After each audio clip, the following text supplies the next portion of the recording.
Hi friends, without onion garlic yummy paneer noodles. ముందుగా నేను ఇక్కడ హక్కా నూడిల్స్ యాప్స్ట్రా కంపెనీని యూజ్ చేస్తున్నాను. ముందుగా మనం వాటర్ని హీట్ చేసుకోవాలి.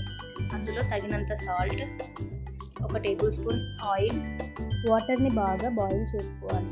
వాటర్ బాయిల్ అవుతున్నప్పుడు మనం నూడిల్స్ని యాడ్ చేసుకోవాలి. నూడిల్స్ అలా పొడుగ్గా ఉండకుండా దానిని పీసెస్ లాగా కట్ చేసుకోవాలి. అప్పుడు తినడానికి ఈజీగా ఉంటుంది.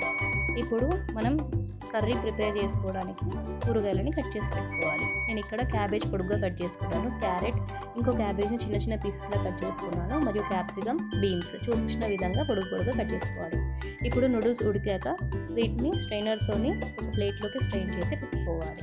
ఇప్పుడు కడాయిలో ఆయిల్ లేదా గీ యాడ్ చేసుకొని అందులో పన్నీర్ని చిన్న పీసెస్లా కట్ చేసుకొని అందులో తగినంత కారం, ఉప్పు వేసి బాగా డీప్ ఫ్రై చేసుకోవాలి. ఇక్కడ చూపిస్తున్న విధంగా డీప్ ఫ్రై అయ్యాక దాన్ని ఒక ప్లేట్లో తీసి పక్కన పెట్టుకోవాలి. ఇప్పుడు అదే ఆయిల్లో తగినంత జీలకర్ర, కరివేపాకు మరియు కట్ చేసి పెట్టుకున్న చిన్న పీసెస్ క్యాబేజ్ ముక్కల్ని వేసుకొని అందులో కట్ చేసి పెట్టుకున్న బీన్స్, దాని తర్వాత కట్ చేసి సన్నగా తరిగి పెట్టుకున్న క్యారెట్ ముక్కలు, ఇంకా సన్నగా తరుక్కున్న క్యాప్సికమ్ ముక్కల్ని వేసి బాగా కలుపుకోవాలి.